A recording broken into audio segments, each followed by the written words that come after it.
It's Pastor Joseph here, and I just want to encourage you with this word today. Maybe you're feeling a little bit down, or maybe you're just like, God, are you punishing me? God, are you doing this because we've done something wrong? I want to let you know that is not the case. God is going to use this shelter in place for His glory and for His kingdom. And to prove it to you, I want to read these verses to you. The first part of chapter 9 is verse 1 through 4, and it says this. John chapter 9, verses 1 through 4. As he passed by, he saw a man blind from birth, and his disciples asked him, Rabbi, who sinned, this man or his parents, that he was born blind?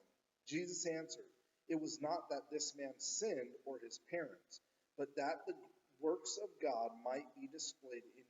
Now, there is so much in this chapter, I wish I could unpack it for you all, but I'm just going to give you a quick synopsis. Basically, what is happening here is that Jesus is encountering this blind man, and the disciples are like, hey, Jesus, what happened to this guy? Why was he born blind? Did he do something, or did his parents do something? Because back then, they thought that if something bad happened to you from birth, or something bad was happening to you, then you must have sinned. You must have done something wrong. Or someone in your family did something wrong, and now it's happening. This is happening. Jesus says none of that is true. Jesus says the reason that this man was born blind was so that God's glory can be made known. And it's not so much the miracle that Jesus is talking about, but it is when he says this, but that the works of God might be displayed in him, he's actually talking about the man's salvation. And I'll prove it to you. It says this in verses 34 through 38. He says, they answered him, you were born in utter sin, and would you teach us that they cast him out? The Pharisees are talking to the blind man, and the blind man has given a great defense of who Jesus is. He says, I think he's a prophet. And he says, because God will not listen to sinners, but God obviously listened to Jesus and healed this man. So he's actually telling these Pharisees, you guys should know this. You guys should know that Jesus is sent from God. And he says, I think he's a prophet.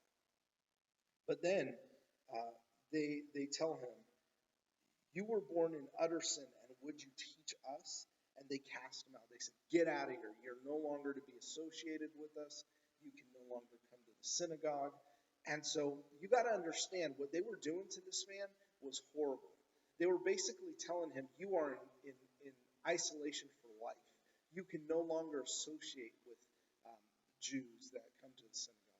But I love this next part. In verse 35, Jesus heard that they had cast him out, and having found him, he said, do you believe in the Son of Man? He answered, and who is he, sir, that I may believe in him? Jesus said to him, you have seen him, and it is he who is speaking to you. He said, Lord, I believe. And he worshiped him. You see, the miracle wasn't the big thing. It was the fact that Jesus was reaching out to this man who all of his life had suffered. He was born blind. But Jesus was making it known that God was going to do something in his life. And I want you to know that is still God's main thing. He still wants to see people's lives changed. Now, he may not do a miracle in a sense, a physical miracle for everybody, but he will do a miracle in their spirit. He will bring people to know him.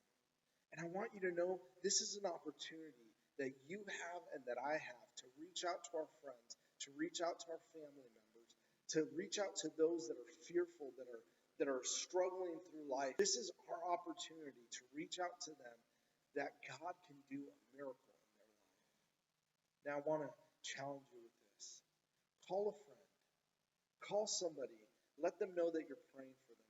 Just ask them, do you need something? Is there something I can do for you? You can communicate to someone. You can talk to somebody and let them know the love of Christ. You can talk to them and let them know that there is someone who cares about them. You can let God's light shine by letting them know that you care about them. So I want to challenge you with this. Find some spiritually blind people and let them know that God loves them. Let them know that their situation is not a punishment from God, that their situation is to draw them closer to God. God bless.